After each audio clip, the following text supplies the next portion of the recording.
আমার মোবাইলে নেট নেই। তো নেট আছে, আমি তখন হঠাৎ করে ওরা জিজ্ঞেস করি যে আচ্ছা তুমি কি নেট দিয়েছো? তো বলে যে না।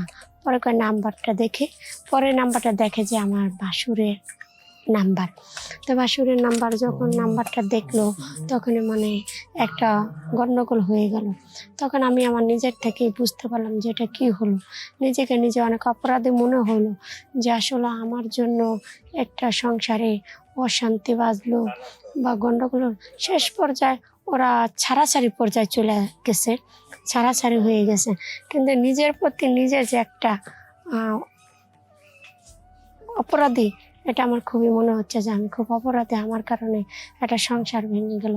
আসলে এটা কিন্তু ঠিক না। আমি যেটা করছি আসলে এটা আমার ঠিক হয় নাই। যাদের বলি প্রিয় ভাই বোনেরা, কখনো আপনারা এরকম কাজ করবেন না। নিজের সংসার করতে যায় আরও যেন সংসার ভেঙে দেবেন না, কারণ সংসার ভাঙা করা অনেকের টাকা থাকে, আল্লাহ সয় না। তবে যারাই আপনাকে কাজকাম করবেন ভেবে চিন্তে করবেন, নিজের স্বামীকে তুই অন্য জায়গায় লিপ্ত হবেন না, আমার মতো ভুল করবেন না। দেখেন আমার কারণে একটা সংসার ভেঙে গেল, আমার কারণে তাদের ছাড়াছাড়ি হয়ে গেল, সেটা কিন্তু আমার কারণে।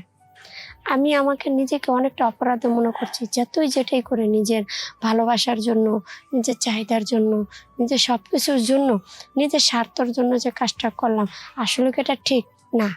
আমার মনে হয় ঠিক না, আমি ঠিক করিনি। আমার একটা ভুলের কারণে তার সংসারটা ভেঙে গেল এবং তাদের ছাড়াছাড়ি হয়ে গেল। কখনো কি আমি ক্ষমা পাবো? মনে হয় না। তো যাই হোক, আমার ঘটনা আপনারা জানলেন। শোনার পরে আপনাদের যদি এই গল্পে কমেন্ট করবেন, নতুন নতুন কোনো গল্প নিয়ে আবার কেউ আসবে, তবে আপনারা এটা সতর্ক হয়ে যাবেন, নিজের সুখের জন্য কারো সংসার ভাঙবেন না। এটা আপনাদের কাছে একটা অনুরোধ।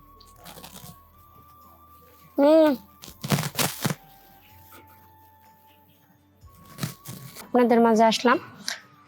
তো আমি আমার বিয়ে হওয়ার পরে আমি বেশ কিছুদিন ভালো চলি, ভালো খাই। আমার স্বামী আমাকে অনেকটাই ভালোবাসে। তো আমার স্বামী অনেক দূরে থাকে। তো দূরে থেকে আমি আমার নিজের মতো চলতে থাকি, বাসায় খাই। আমার ফ্যামিলিতে কেউ নাই, আমি, আমার হাজব্যান্ড, আমার ভাসুর আর আমার শাশুড়ি। তো আমরা দুজন, আমার ভাসুরও আমাকে পছন্দ করে, আমিও পছন্দ করি। তো পছন্দ করে আসলে আমিও তাকে বলতে পারি না, সেও আমাকে বলে না, আমিও তাকে বলি না। তো হঠাৎ করে তার সাথে আমার এমনি কথা হয়, বিবাদ হয়, অনেক কিছু হয়, কথাবার্তা বলি সুন্দরভাবে। তো তার সাথে এমন কথা, তো এক পর্যায়ে আমরা দুজনে একটা সম্পর্কের ভিতরে জড়াই গেলাম। জড়ানোর পরে কথাবার্তা বলি। তো আমার স্বামীও জানে না বিষয়টা নিয়ে। না জানার কারণে একদিন সবাই বলে আমার শাশুড়ি প্রতিদিন ঘুমিয়ে থাকে, খাওয়া দাওয়া করে তার মতো সে ডাইনিভাবে কিছু দেখে না। তা আমার জালও আছে, তো তারা থাকে, তারা কথাবার্তা বলে, তারা দুজন। কিন্তু আমার ভাসুর যে আমাকে এতটাই পছন্দ করে, আমি তাকেও এতটা পছন্দ করি, কি বলবো। তো দুজনের সাথে কথা বলি। তা হঠাৎ করে একদিন আমার মোবাইলে নেট নেই।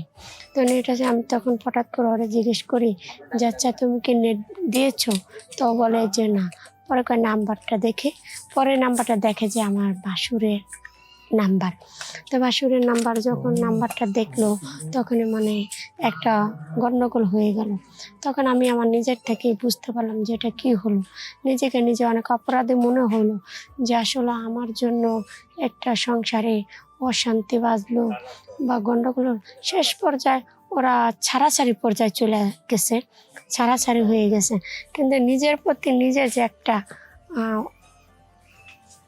অপরাধী, এটা আমার খুবই মনে হচ্ছে যে আমি খুব অপরাধী, আমার কারণে একটা সংসার ভেঙে গেল। আসলে এটা কিন্তু ঠিক না। আমি যেটা করছি আসলে এটা আমার ঠিক হয় নাই। যাদের বলি প্রিয় ভাই বোনেরা, কখনো আপনারা এরকম কাজ করবেন না।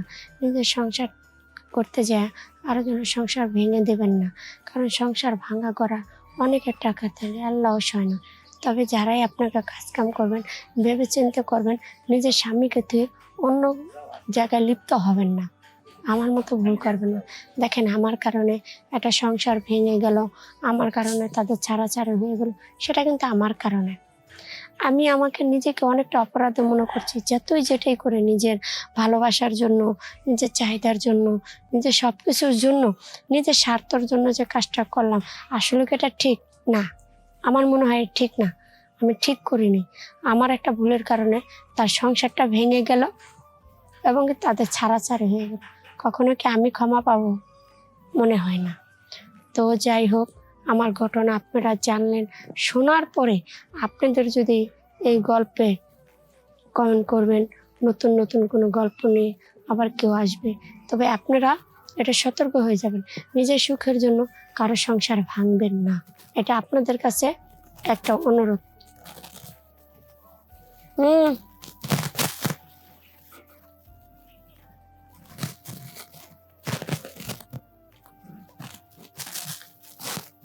তো শুনলেন তো আমার ঘটনা। আসলে কি, মানুষের যখন চোখ কান বন্ধ হয়ে থাকে তখন তারা কোনো কিছু ভেবেচিন্তে কুল পায় না, কি করবে। ভালোবাসা পড়ে গেলে তাদের চোখে কোনো কিছু পড়ে না, তারা কি করবে। কিন্তু না, এটা করা যাবে না। নিজের ভালোবাসার জন্য, নিজের স্বার্থের জন্য কখনো এই কাজটি করবেন না, কারো সংসার ভাঙা দেয়। দেখেন, আমার সংসার ছিল, আমার স্বামী ছিল, থাকা সত্ত্বেও আমার ভাসুরের সাথে আমি সম্পর্ক করে কি হলো, তাদের সংসারটা ভেঙে দিলাম, তাদের ছাড়াছাড়ি হয়ে গেল। এই অভিশাপে সংসার কেন কেউ ছাড়া পাবো না। দিলেন আপনি? আপনি সংসার আপনিও করতেছেন, আপনার ভাসুরের সাথে এবং আমার ভাই জামাই আছে, তো আপনি কেন সংসার দিলেন? আসলে আপনি যেটা প্রশ্ন করছেন, আমি তার সাথে মানে আমার ভাসুর আমাকে পছন্দ করতো, আমি আমার ভাসুরকে পছন্দ করতাম। তো পছন্দ করার ভিতরে মনে করেন এক সময় আমরা ধরা খেয়ে যাই। সব দোষ আমার থাকে, তাই সব দোষটা আমার ভাসুর উপর আমি দিয়ে দিই।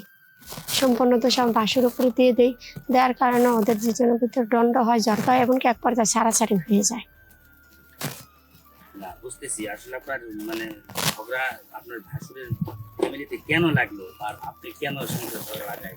না, আসলে ঝগড়া মানে লাগাই নেই, আবার লাগাইছিও। কারণ আমার ভাসুর আমাকে পছন্দ করতো, আমিও আমার ভাসুরকে পছন্দ করতাম। দুজনের কথা বলতাম, ইয়ে করতাম। তো নেট যে দিছে আমার হাজব্যান্ডকে আমি জিজ্ঞেস করছি। পরে বলে যে নাম্বারটা দেখে যা, নাম্বারটা দিয়ে দেখে যে আমার বড় ভাই, আমার ভাসুরের নাম্বার। তখন জিনিসটা জানাজানি হয়ে যায় যে ওর সাথে আমার সম্পর্ক, ওর সাথে আমি কথা বলি, ও আমার সাথে কথা বলে। এই নিয়ে ওদের দুজনের ভিতরে অনেক ক্যাচাল, ঝড়কা বিবাদ, এক পর্যায়ে সারাসারি হয়ে গেছে। তার বউকে সে ছেড়ে দিল? হ্যাঁ। তো ছেড়ে দেওয়ার পরে এখন বর্তমান কি হলো? এখন ও এভাবে আছে সংসারের ভিতরে। এখন আমি দোষের তলে হয়ে আছি যে আমার কারণে একটা সংসার ভাঙলো। আমি যদি তার সাথে লিপ্ত না হতাম, আমি যদি ওকে পছন্দ না করতাম, ভালো না বাসতাম, তাহলে তো এই পর্যায়ে দাঁড়াইতো না। তো সবাইকে বলবো, দর্শক ভাইয়েরা, আপনার কখনোই ভুলটা করবেন না। নিজের ঘরে স্বামী রেখে অন্য কেউর ঘরে যাবেন না, অন্য কেউর সাথে লিপ্ত হবেন না, কারো সংসার ভাঙবেন না।